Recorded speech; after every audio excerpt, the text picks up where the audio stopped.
Hello. Tonight we journey to a narrow strip of water between an island and a shore, a place where the fate of a future was quietly, desperately decided. We are not starting with the roar of battle, but with its opposite, the silence, the held breath. So, before we begin, take a moment to like the video and subscribe if you'd like to hear more stories like this. Now, dim the lights and let's ease into tonight's journey together. The story does not begin with the Persians, but with the emptiness they created. It is late summer, 480 years before the Common Era. The city of Athens is a vessel that has been poured out. The agora, once buzzing with the arguments of sandaled men, lies still. The temples on the Acropolis stand watch over deserted streets. You can hear the dry rustle of an untended olive branch, the scuttle of a goat through dust. The people are gone, evacuated across the Saronic Gulf to the island of Salamis. They left behind only the statues of their gods and a profound, aching quiet. This silence is the true shadow of the Persian eagle. It is the sound of a world interrupted. To the north, at the pass of Thermopylae, 300 Spartans and their allies had made their stand. Their story was already ending, a final, defiant act that bought the only currency that mattered in this defense: time. But time for what? For this emptiness. The victory of the Persian king, Xerxes, was complete, but it was a victory over rocks and hallowed ground. The spirit he sought to break had simply flowed away, like water, to gather somewhere else. Imagine standing on the shoreline of Salamis, looking back at your own city across the water. You see not flames yet, but the immense, dust-hazed silhouette of the Persian army taking possession of the hills. Their fleet, a forest of masts beyond count, settles into the bays of Attica. Xerxes is not a monster in this moment. He is something more profound and more terrifying, an inevitable force of nature. He is the eastern wind that bends every tree in its path. His will is a law as immutable as the tide, and the tide is now coming in. The choice, as the old saying goes, was placed before them: to live on your knees in a well-ordered world under a king, or to risk everything for the chaotic, beautiful, and terrifying idea of standing free. That choice was no longer a debate in an assembly. It was a cold knot in the stomach of every Athenian, every Corinthian, every man huddled on that island. It was the quiet dread that comes not from the crash of the wave, but from watching it build higher and higher on the horizon. The shadow had fallen. All that was left was to see if the light could ever find a way back in. That eastern wind, that sense of an inevitable tide, had a source. It did not simply arise from the sea. It was breathed into existence by the will of a single man, a king who was considered the incarnation of a god on earth, sitting at the very center of the world. To understand the silence in Athens, you must first understand the noise that preceded it, the noise of two worlds colliding. Not just armies or ships, but entire philosophies of what it means to be human, to be in order, to be ruled. On one side, the Achaemenid Empire. It stretched from the sands of the Indus River to the waves of the Aegean Sea, a tapestry of 100 nations and tongues. And at its heart, in the perfumed halls of Persepolis, sat the King of Kings, Xerxes. His power was not merely military, it was administrative, a deep, humming equilibrium. Imagine the endless scrolls of papyrus and vellum, the soft scratch of scribal style in dim rooms, recording the taxes of wheat from Egypt, the tin from Anatolia, the lapis lazuli from Bactria. This was an empire of lists and measures. A king's authority was proven not by his shout, but by his silence, by the effortless, unchallenged flow of his commands across thousands of miles.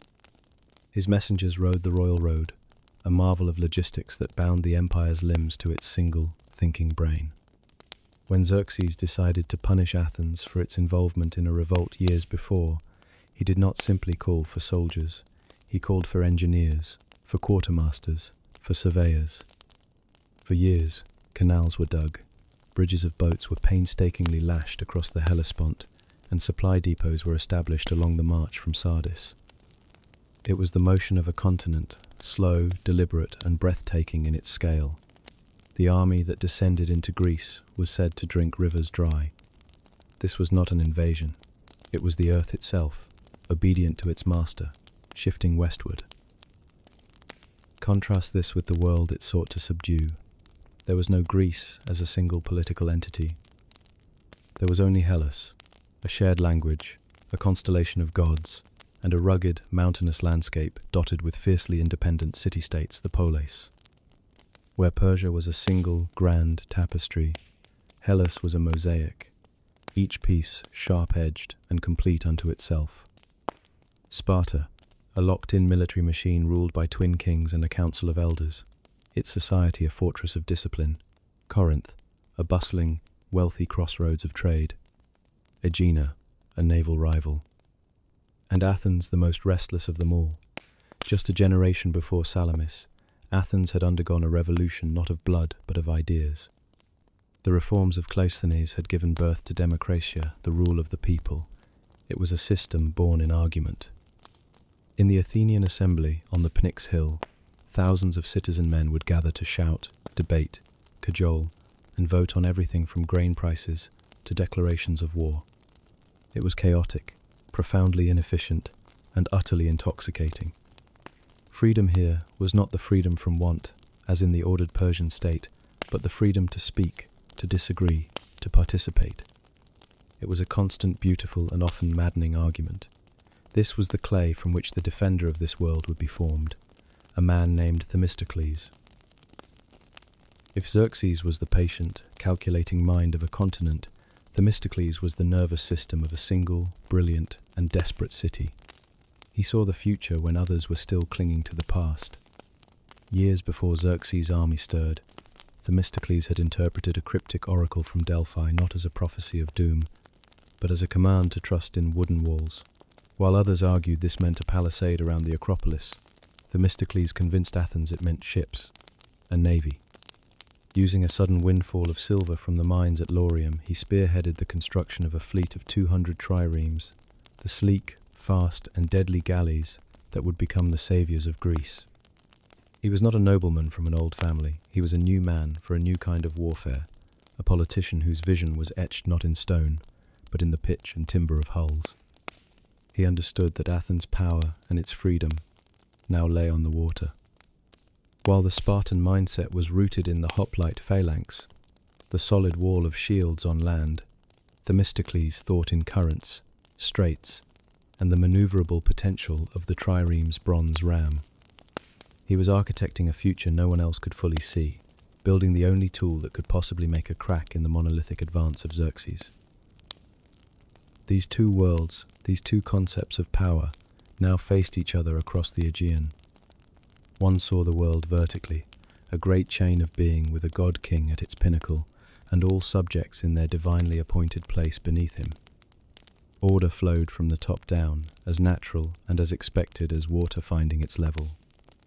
The other saw the world, at its best, horizontally, a community of equal citizens, though that citizenship was a tragically limited concept, creating their own order through consensus and law, however messy the process. One offered peace through submission, the other offered a turbulent, exhausting, and precious liberty through participation. You can almost feel the dissonance. The Persian envoys, arriving in Greek cities before the war, demanded simply earth and water, the tokens of surrender. To them, it was a logical, peaceful incorporation into a benevolent system. To the Greeks, it was an unspeakable sacrilege, a demand to erase their very essence, their polis identity, and become a nameless entry on one of those endless imperial lists. The Athenians and Spartans famously threw the Persian heralds into pits and wells, telling them to find their earth and water there. It was an act of insane defiance from the Persian perspective. But from the Greek, it was the only possible answer. As the Persian machine ground forward, this fundamental clash became physical. The Greeks tried to fight the Persian way at first to meet mass with mass, order with order. They attempted a stand at the Vale of Tempe, then made their legendary fatal stand at the narrow pass of Thermopylae. It was a hero's battle, a Spartan battle. and though it entered legend, it failed to stop the tide. The Persian system absorbed the shock, found a path around, and moved on. The orderly, horizontal wall of Greek shields was outflanked by the sheer, vertical will of a king. This left the Greeks in a state of panic and fracture after Thermopylae. The allied fleet, stationed at Artemisium to guard the flank of the land force, fought the Persians to a stalemate in a series of storm-battered engagements, then retreated upon hearing the news of Leonidas's fall.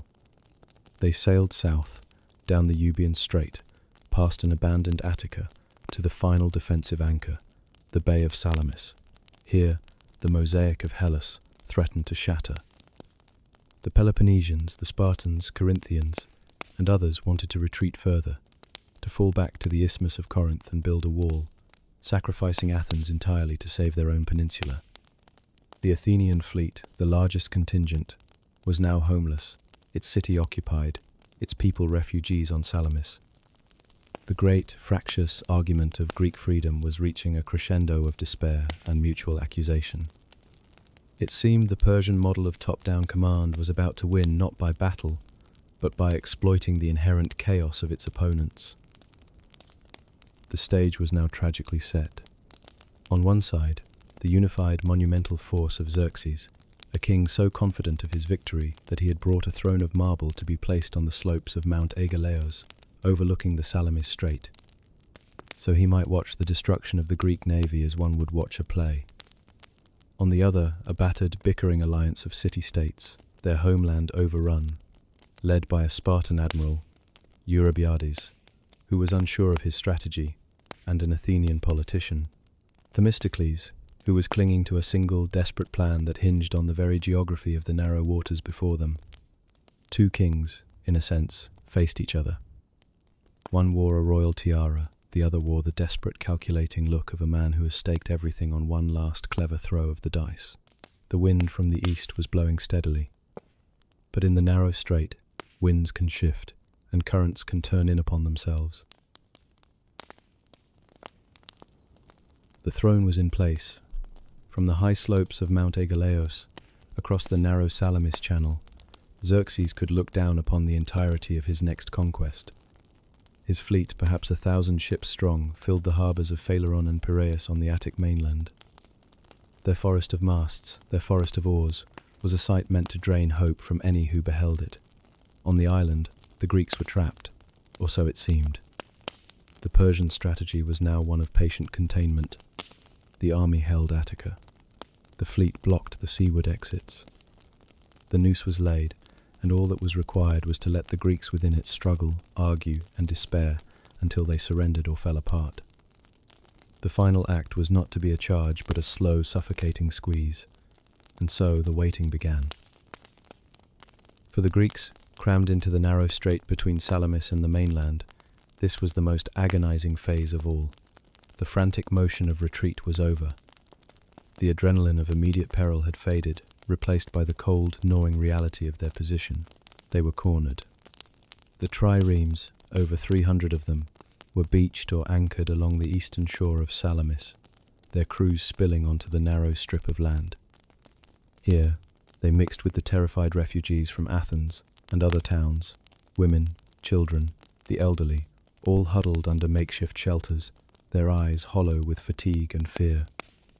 The air smelled of salt, of sweat, of smoke from countless small fires, and of the damp, earthy scent of an overcrowded shoreline. You could hear the cacophony of a displaced city, the crying of infants, the arguments over scraps of food, the low, constant murmur of anxiety. At night, the fires of the Persian camp on the opposite shore twinkled like a vast, malevolent constellation, a constant reminder of the force that held them in its gaze. The true battle, in these tense days, was not fought with ram or spear. It was fought in the cramped confines of the Greek command tent. The Council of Allied Admirals was a pressure cooker of fear, pride, and regional interest. The Spartan admiral, Eurybiades, nominally in command due to Sparta's military prestige, was a fish out of water. His expertise was the hoplite phalanx, the solid ground. This naval war, this politics of fragile coalitions, was a labyrinth to him. The Corinthian admiral, Adeimantus, voiced the opinion of most Peloponnesians. This position was a death trap. They should sail immediately for the Isthmus of Corinth, link up with the land army building a wall there, and defend their homes. To them, Athens was already lost. Let it be a sacrifice. The logic was cold, strategic, and for them, perfectly sound. Themistocles stood against this tide almost alone.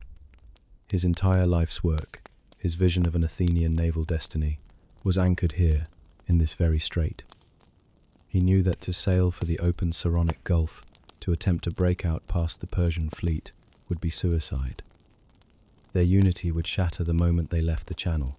Faster ships would abandon slower ones, and the Persians, with their superior numbers and speed, would pick them off one by one in the open water. Their only chance was to fight here, in the cramped, confusing waters where Persian numbers would become a hindrance, not an advantage. He argued with every fibre of his being, his words a mixture of strategic brilliance and raw, desperate passion. The historian Herodotus records him saying, "In close fight we shall win," but his words were met with skepticism and fear. The debate grew heated. At one point, Adeimantus of Corinth told Themistocles to be quiet, as a man without a city had no right to speak. Themistocles' reply was a dagger of cold fire. He said that as long as the Athenians had 200 ships fully manned, they possessed a city and a land greater than any Corinthians wherever they chose to sail. But rhetoric was failing. The vote was imminent, and it was clear the Peloponnesian bloc would carry the day. The fleet would disperse. Greece would fall. Faced with this, Themistocles performed one of the most audacious, risky acts in political history. He stepped outside the tent, into the brittle air of the crisis. He had a trusted slave, a man named Sicanus, who served as a tutor to his children. To this man, he entrusted a message. And under cover of darkness, Sicanus was rowed in a small boat across the black water to the Persian fleet. He was brought before the Persian commanders. His message was simple and devastatingly believable. He presented himself as a secret ally of the great king, sent by Themistocles, who was secretly loyal to Xerxes. He reported that the Greeks were in disarray, panic-stricken, and planning to slip away under cover of darkness, scattering to their various cities. They were divided, he said.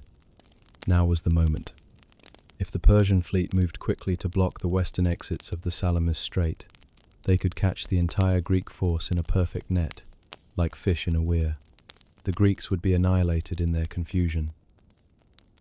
It was a masterpiece of psychological warfare.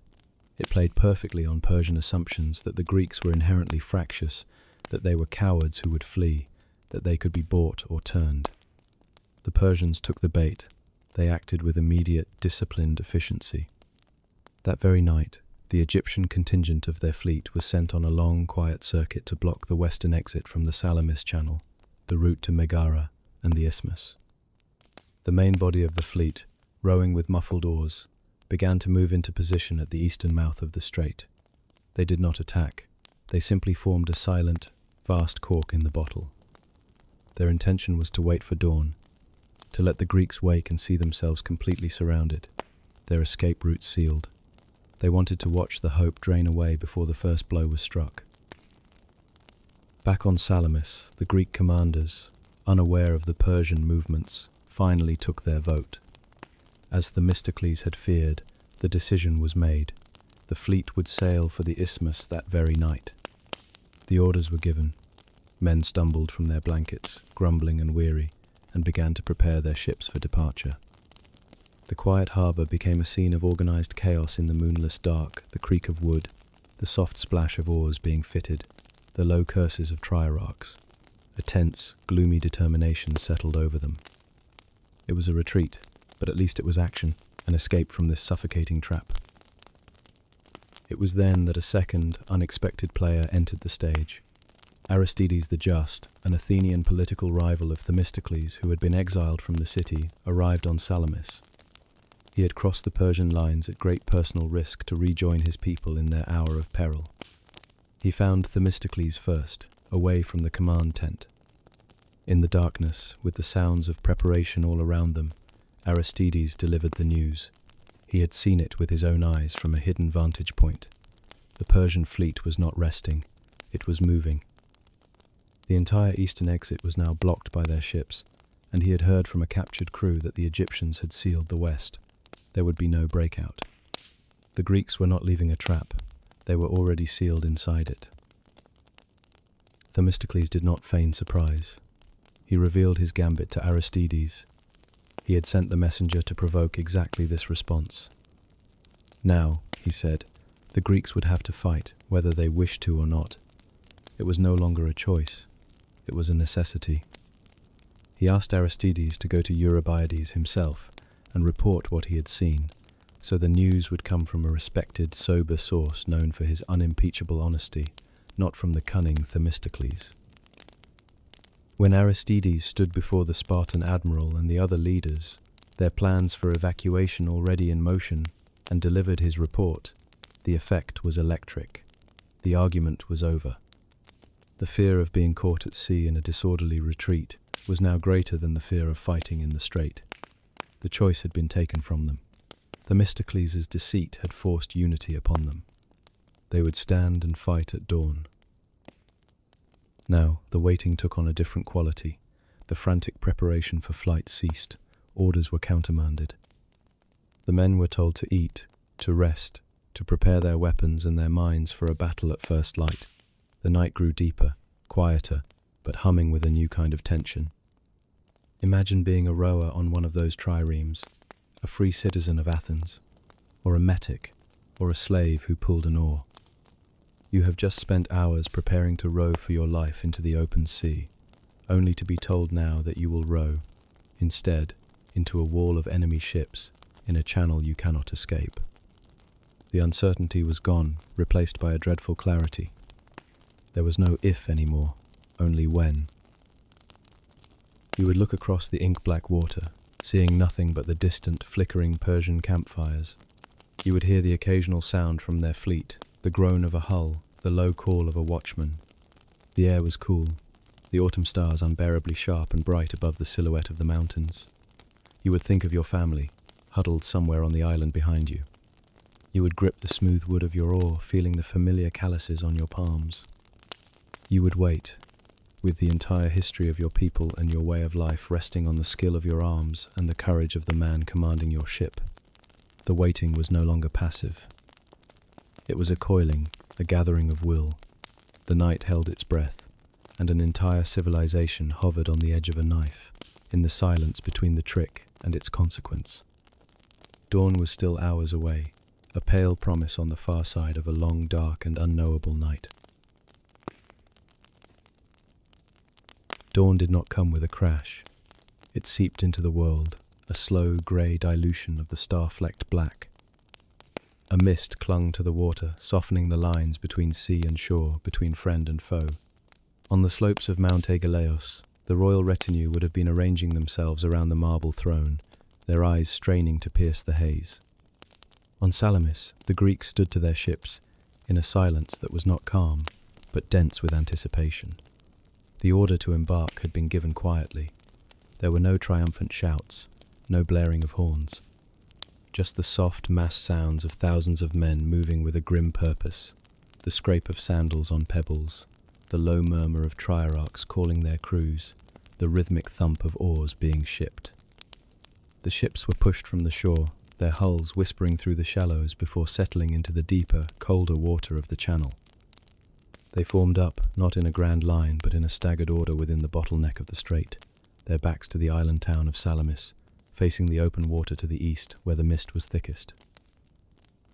The geography was the first commander of the day.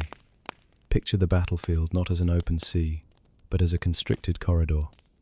To the north lay the Attic mainland, with a small jutting island called Citolea guarding the entrance. To the south, the rocky coast of Salamis Island itself. Between them, the navigable channel was perhaps only a mile wide at its broadest, but it was further choked by unseen dangers. A reef lurked near the Attic shore, and the waters were known for their tricky, shifting currents. This was not a field for grand manoeuvres. It was a funnel. Themistocles had chosen it for that reason. A vast fleet here was not an advantage, it was a liability. The Persians, confident and seeking a decisive envelopment, had spent the night positioning their ships in 3 blocking lines across the eastern mouth of the strait. Their plan was simple and, on paper, overwhelming: to push forward into the channel, using their numbers to crush the smaller Greek force against the Salamis shore. But to do so, they had to enter the funnel. The Greeks held back, deep in the strait, near the Salamis coast. They did not row out to meet the enemy.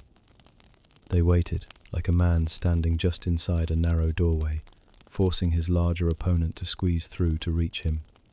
The Athenian contingent held the left wing, the most crucial and dangerous position, facing the open water where the main Persian push would come. The Spartans, less experienced at sea, were on the right, near the coast. The centre was a mix of other allies. The strategy was not to charge, but to receive, to let the geography do its work. The Persians began their advance as the light grew. From the Greek perspective, it must have been a sight to freeze the blood. The mist began to glow with the reflected bronze of thousands of figureheads, hawks, lions, wolves, and then the ships themselves materialized, emerging from the grey like ghosts gaining solidity. Their line was not a line for long. The channel began to work on them immediately. To fit their numbers into the opening, the front ranks had to compress. Ships began to crowd in from the sides, jostling for position. The careful formation of the night dissolved into a crowded, eager mass. The 3 lines began to merge into one another. The deep, disciplined beat of their drummers, the Keliostes, started to become uneven as ships adjusted oar strokes to avoid collision. They moved forward, a forest of oars dipping and rising, but the forest was becoming tangled. Still, the Greeks held their position. They were so still, so quiet, that some Persian captains, according to later tales, began to wonder if the Greeks had lost their nerve entirely. The silence from the Greek line was more unnerving than any war cry. It was a calculated, patient silence. The Greek rowers sat at their benches, oars held just above the water, muscles coiled. The hoplite marines, clad in bronze, stood on the decks, their spears bristling skyward like the spines of a strange wooden sea creature. They were waiting for the perfect moment of maximum congestion. Then, a signal. Perhaps a single, sharp blast on a salpinx, a trumpet, and the Greek line began to move, but not forward in a direct collision. They began to back water. It was a deliberate, controlled retreat, oars dipping backwards, pulling the ship slowly toward the Salamis shoreline. To the Persians, this must have looked like confirmation of their hopes the Greeks were giving ground. They were afraid. Eager for the kill, the Persian front ranks pressed harder, rowing with increased vigor into the narrowing gap. The funnel was doing its work perfectly. The more they advanced, the more compressed they became. The wide front they had arrayed in the open sea was now squeezed into the tight throat of the strait. Ships in the second and third ranks, eager to engage, pressed up against the backs of the first, removing any room for them to turn or maneuver. The Persian fleet was becoming a single, immense, unmanageable entity. It was at this moment, when the Persian formation was at its most dense and disordered, that the Greek retreat stopped. Another signal cut through the air. And then, the Greeks did something extraordinary. They turned. Not as a single line, but ship by ship, executing a complex maneuver they had practiced for this exact moment. The trireme was designed for this. Agility over brute force. Each Greek ship pivoted on its axis, its starboard oars backing water, while its port oars pulled forward. The bronze ram at its prow, which had been pointing away in retreat, now swung around to face the oncoming enemy. In a matter of heartbeats, the defensive line became an offensive spearhead. And then they charged. But it was not a wild, disorganized rush. It was a series of precise, lethal strikes from a stable platform. The Greek triremes, having lured the Persians into the compressed space, now had room to build momentum. They rowed forward in short, powerful bursts, aiming not at the sturdy hulls of the Persian ships, but at their vulnerable sides. The goal was not to board, but to disable, to ram. The sound that now filled the strait was not the clang of sword on shield, but the sickening, overwhelming crunch of seasoned oak and pine splintering under the impact of a bronze-beaked ram. A well-struck hit at the amidships could shear off an entire bank of oars, leaving the vessel crippled and wallowing, or punch a fatal hole below the waterline, dooming it to a swift, sucking descent. The battle dissolved into 100, then 1,000, of these intimate, brutal duels. The grand strategy gave way to the skill of the individual triarch and his crew. The narrow waters meant there was no room for grand tactics anymore. It was a close-quarters brawl, ship against ship, in a swirling, confused melee where the smoke from burning vessels began to mix with the morning mist. The Persian numbers, their greatest asset, became their profound weakness. A ship in the front line, damaged and adrift, became an obstacle for the ones behind it. Panic set in. A captain trying to turn his vessel to face a new threat would find his oars tangled with those of his neighbour. Orders were useless in the cacophony of screams, splintering wood, and the relentless beat of Greek drums driving their rowers forward in perfect, deadly rhythm. The accounts speak of the Athenian contingent, under the direct command of men like Themistocles and Aristides, fighting with a particular ferocity. They were not just defending Greece, they were avenging their burnt temples, their desecrated hearths, their empty city. Every Persian ship sunk was a stone thrown back at the throne on the mountain. The Persian marines, many of them Medes or Saka, were brave and skilled fighters, but the nature of the battle denied them their chance. They could not board if their ship was sinking beneath them. They could not use their numbers if they could not get close. The fight was won and lost by the rowers below decks, and by the helmsmen above, their eyes sharp, their hands steady on the twin steering oars. On the small island of Citylea, a gruesome side drama played out. The Persians had stationed a crack force of infantry there, intending for them to land on Salamis, or to kill any Greek sailors washed ashore. But as the battle turned, it was Persian wrecks and survivors that were driven onto Citylea's rocks. Aristides, seeing this, led a detachment of Athenian hoplites across in small boats. They disembarked and systematically cleared the island. The hoplites, in their element on solid ground, made short, brutal work of the isolated Persians. It was a mopping-up operation, a confirmation of the disaster unfolding in the Channel. From his vantage point, Xerxes watched the geometric inevitability of his own defeat unfold. He could see the pattern clearly, even if his commanders in the fray could not. His majestic fleet, the pride of his empire, was consuming itself. The orderly lines he had seen at dawn were now a spiraling, chaotic vortex. Ships were not sinking from heroic combat alone, they were colliding with each other in their desperate attempts to flee or turn. A ship trying to retreat to the open sea would find its path blocked by another ship trying to advance. The water, which had been a clear blue at dawn, was now a churning, darkening soup of debris, flotsam, and men. The battle lasted for most of the day, but its outcome was likely decided in the first few hours, in that crucial moment when the Greeks turned from their feigned retreat and struck the compressed Persian vanguard. The later hours were a slow, grinding confirmation. The Greeks fought with the calm discipline of those who know the terrain is their ally. They would ram, disengage, backwater, and charge again into a new point of confusion. They fought like a boxer in a corner, using the ropes to leverage his punches against a larger, clumsier opponent. As the sun began its descent toward the western hills of Salamis, the energy of the battle bled away into exhaustion. The sounds of combat, the crashes, the war cries, the screams diminished, replaced by other sounds, the cries of men clinging to wreckage, the slow, mournful groaning of shattered timbers, the lap of waves against floating oars. The Persian fleet that could disengage was in full, disordered retreat back toward Phaleron, but a significant portion of it could not leave.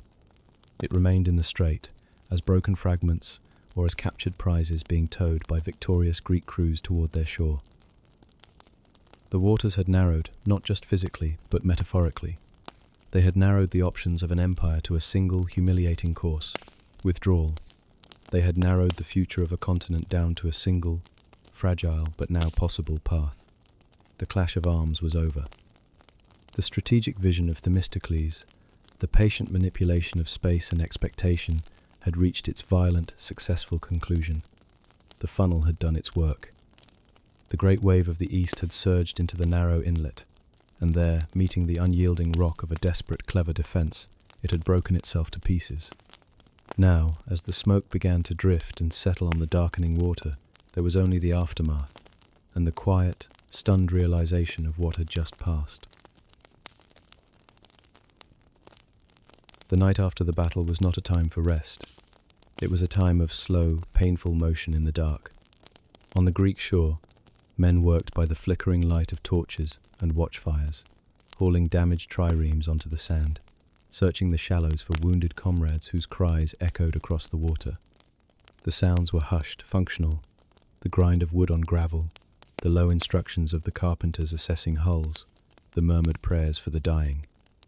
The air, which had been charged with the metallic scent of fear and the salt of the sea, now carried the heavier, coppery smell of blood, mixed with the dank odour of wet, splintered timber and the first, faint, sickly sweet hint of decay. There was no singing, no great feasts. The men who had rowed and fought to exhaustion now collapsed where they could, wrapped in damp cloaks, their sleep fitful and haunted by the day's sharp fragments, the scream of a shearing ram, the sight of a face in the water.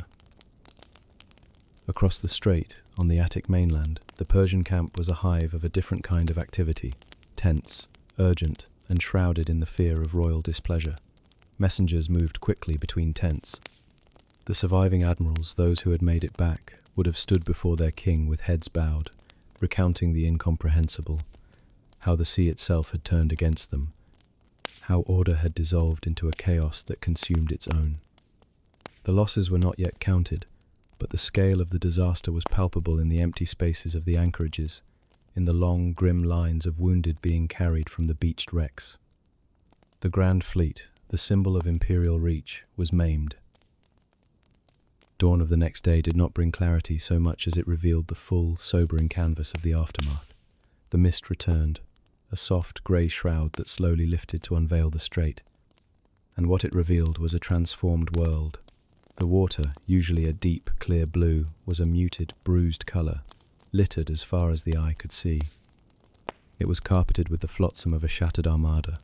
Splintered planks, broken oars, shattered yardarms, and shredded sailcloth formed a shifting, tangled mat across the surface.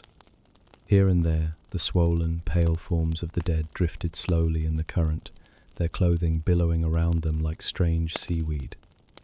Wrecks lay partially submerged, their broken backs angled toward the sky, or rested on the shallows near Citolea, looking like the skeletons of great sea beasts.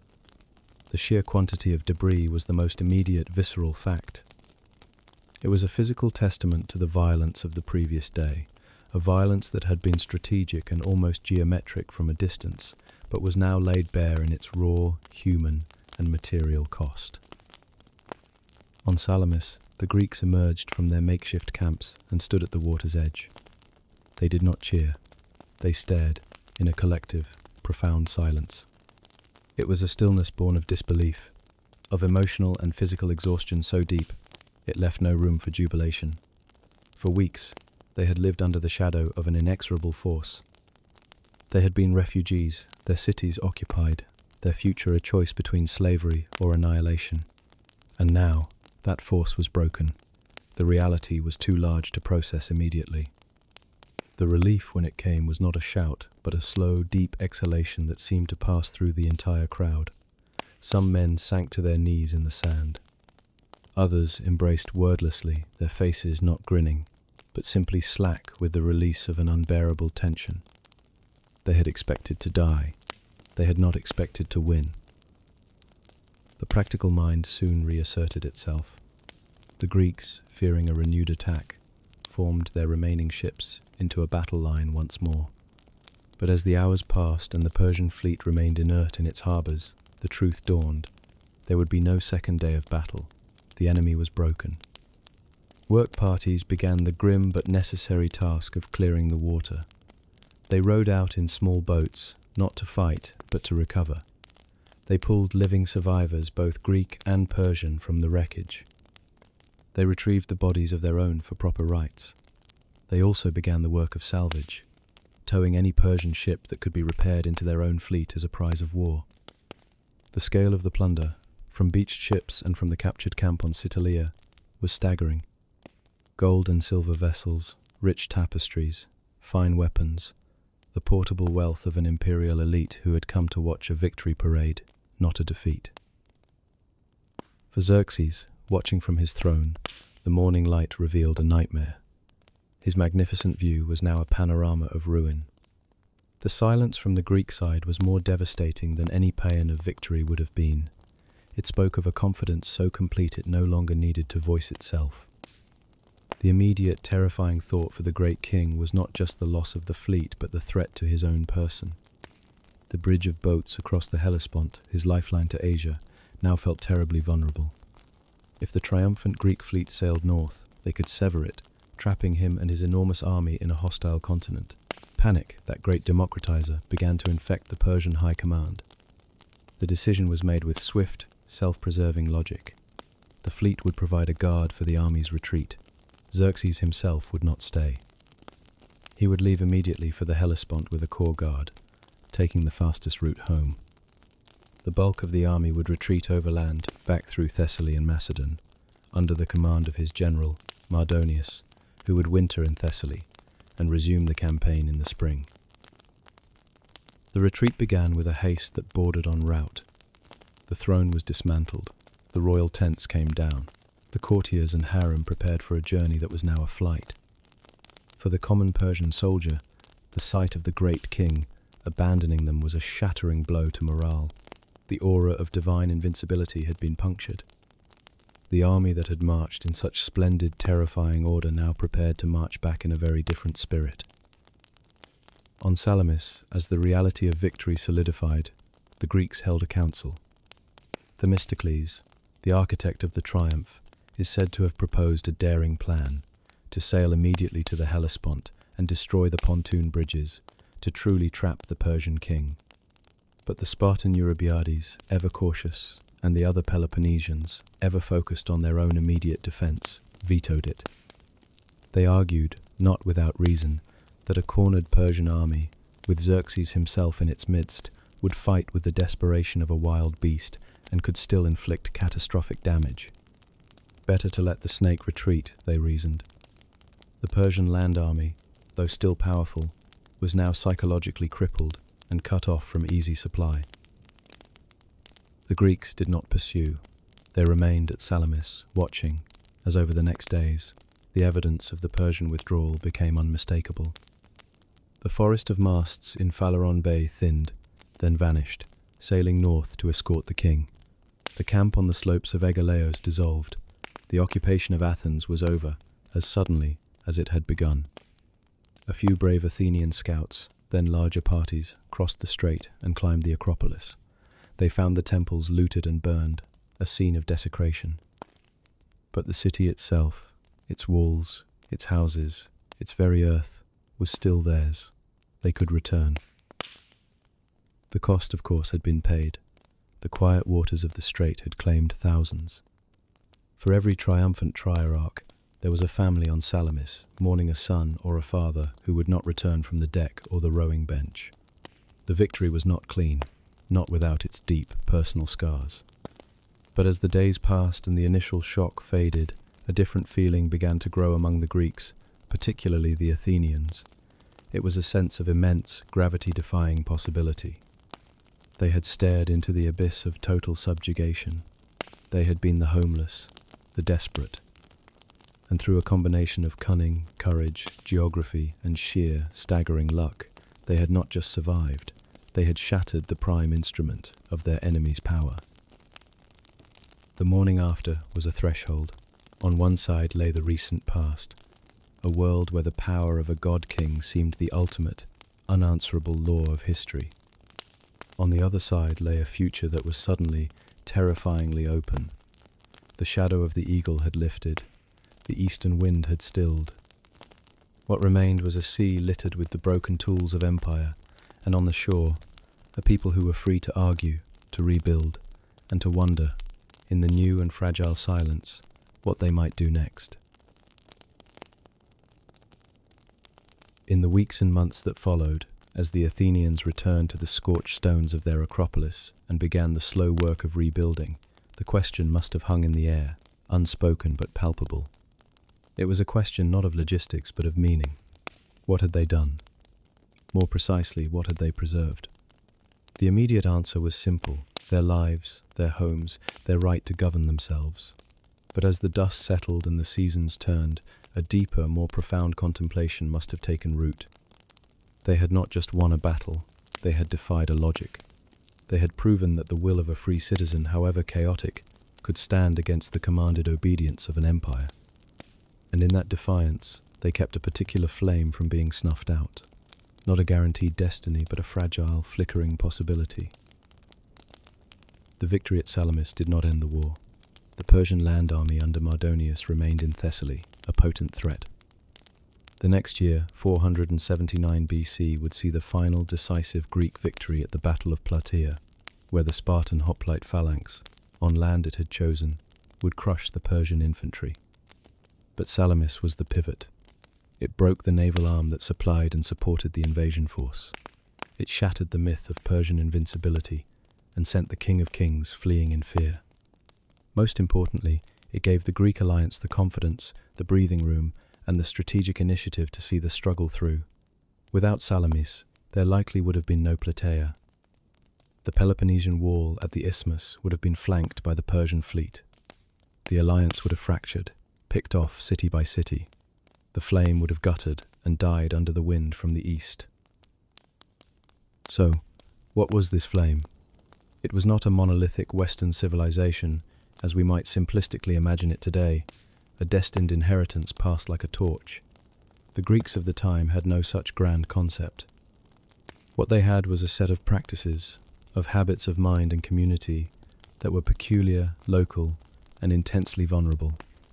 It was the practice of the agon, the contest, not just in athletics but in words, the assembly on the pnyx, where every citizen had the right to stand and persuade his peers.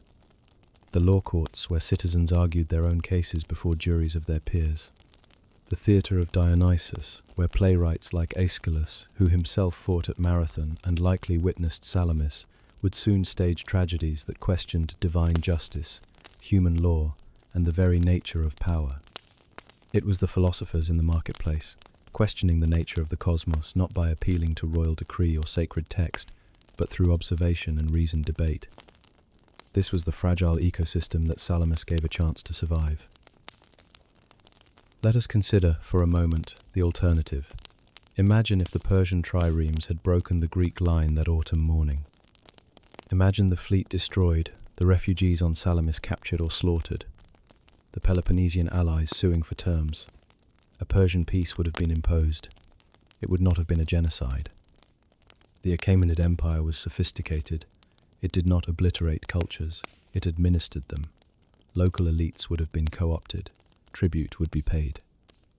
A satrap, a provincial governor, would have been installed, perhaps in Thebes or Sardis, to oversee Greek affairs. The temples might have been rebuilt, but under imperial patronage. The fierce, proud independence of the polis would have been subdued gradually over generations. The loud, fractious debates of the assembly would have been replaced by the quiet hum of bureaucratic administration. There would be order. There would be peace, of a sort the peace of the well-managed garden, where all plants are trimmed to fit the design. Could there have been a Persian version of Hellenism? Perhaps. The empire was a great synthesizer, absorbing and blending art, architecture, and ideas from its subject peoples. Greek artists and thinkers might have found employment in imperial courts from Susa to Babylon. But their work would have served a different master, the glorification of the king, the celebration of a static, hierarchical order. The plays of Aeschylus would not have been performed. The questions of Socrates would not have been tolerated in a royal court. The ideal of the citizen soldier, debating strategy one day and holding the line the next, would have faded into a nostalgic myth. The peculiar spark, the idea that ordinary men and we must acknowledge the profound limitation here, for it was only men, and only certain men, could and should collectively steer their own fate. That spark required the oxygen of political freedom to burn. The Persian model offered many things, but that oxygen was not among them. What grew in the decades after Salamis, particularly in Athens, was something astonishing precisely because it was not inevitable. With the Persian threat receding, the Athenian-led Delian League, formed to continue the war, slowly transformed into an Athenian empire. The wealth that flowed into Athens rebuilt the city, not as it was, but as a monument to its new confidence. The Parthenon rose on the Acropolis, a celebration not of a god-king, but of a civic goddess, Athena, and the people who worshipped her. In its shadow, philosophy, drama, and history flourished in a concentrated burst of creative energy that still defines our intellectual landscape.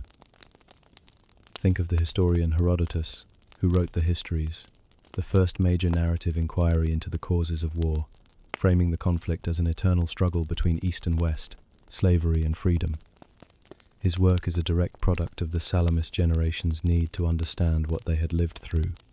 Think of Sophocles and Euripides, who explored the complexities of human suffering and divine ambiguity. And think of Pericles, the leading statesman of the next generation, who in his famous funeral oration gave the clearest expression to the idea Salamis had saved. He praised not merely Athens' power, but its constitution and way of life, its openness, its reliance on public debate, its belief that happiness depends on freedom, and freedom depends on courage. This was the ideology born in the Strait. Of course, this flame was not pure or perfectly noble. The confidence born of Salamis curdled into arrogance. The Athenian Empire became oppressive to its fellow Greeks. The creative energy was shadowed by the brutal Peloponnesian War that would later tear the Greek world apart. The freedom they celebrated was built on the labor of slaves and the exclusion of women. The story is not one of simple, heroic progress. It is a story of a chance taken, and all the messy, glorious, and tragic consequences that flowed from it.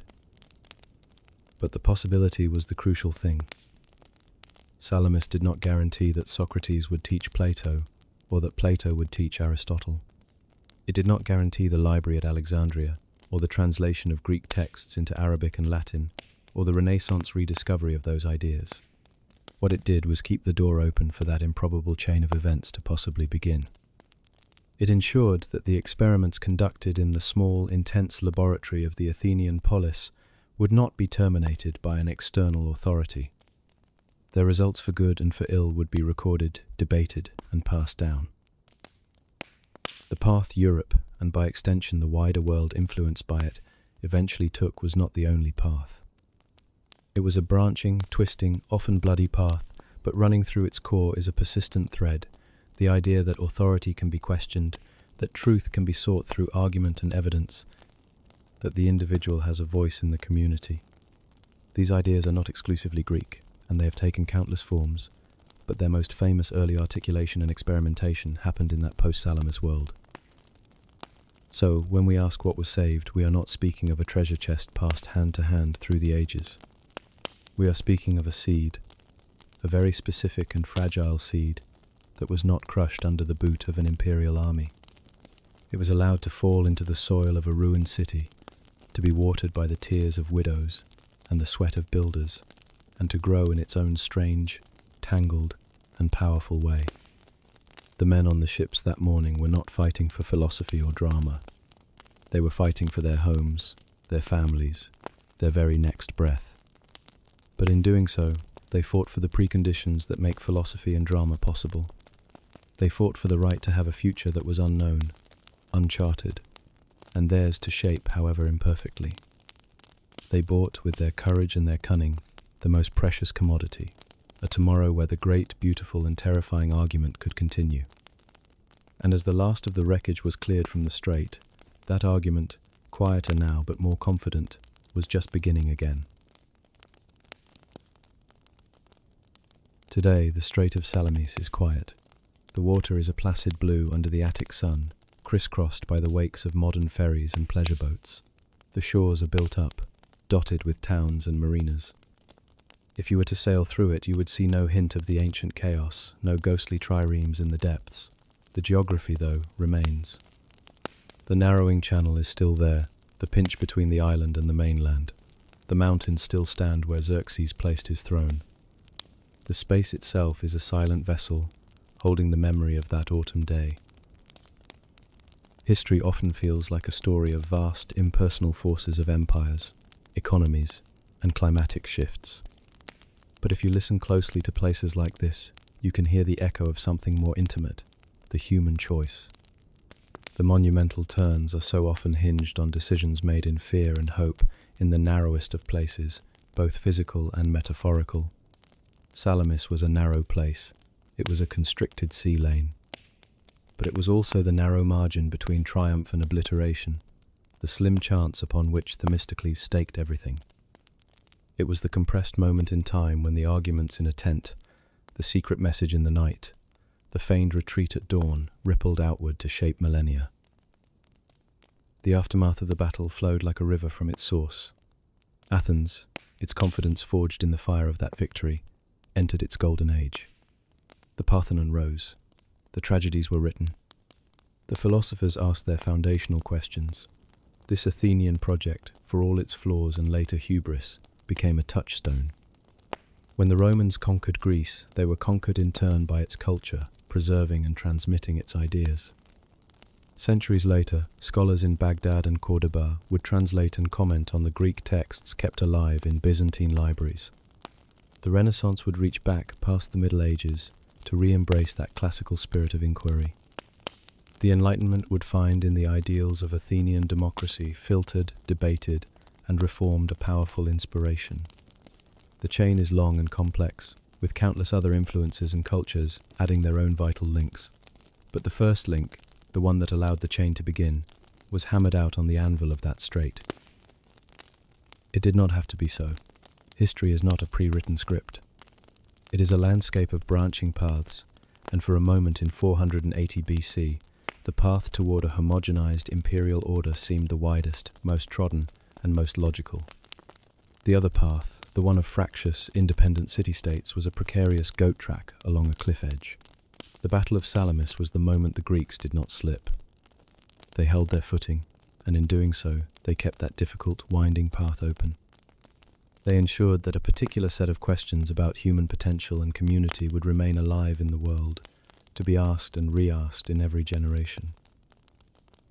So, as we leave this story, we return to the quiet water. The echoes are faint now, but they are there. In the sound of the wind through the pines on the shore, you might almost hear the rustle of the sails being lowered before the battle. In the lap of a wave against a hull, you might hear the ghost of an oar stroke. The strait is a reminder that our world, with all its complexities and contradictions, was not guaranteed.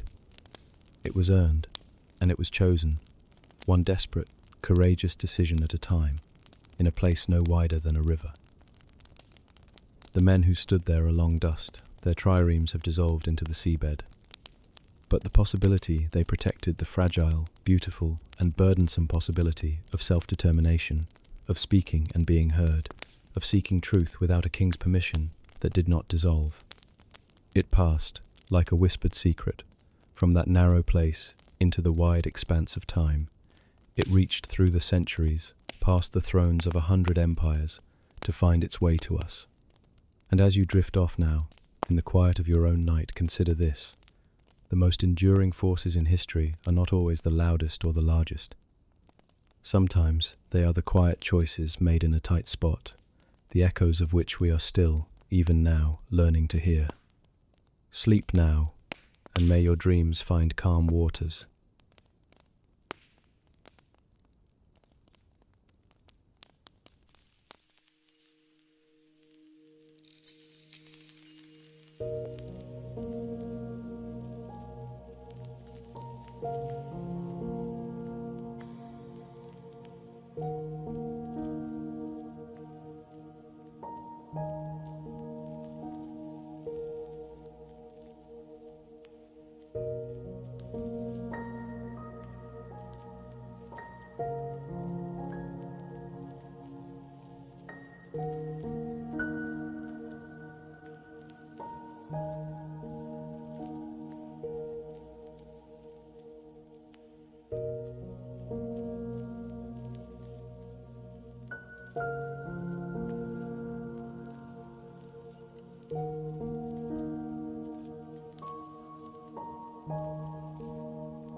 you.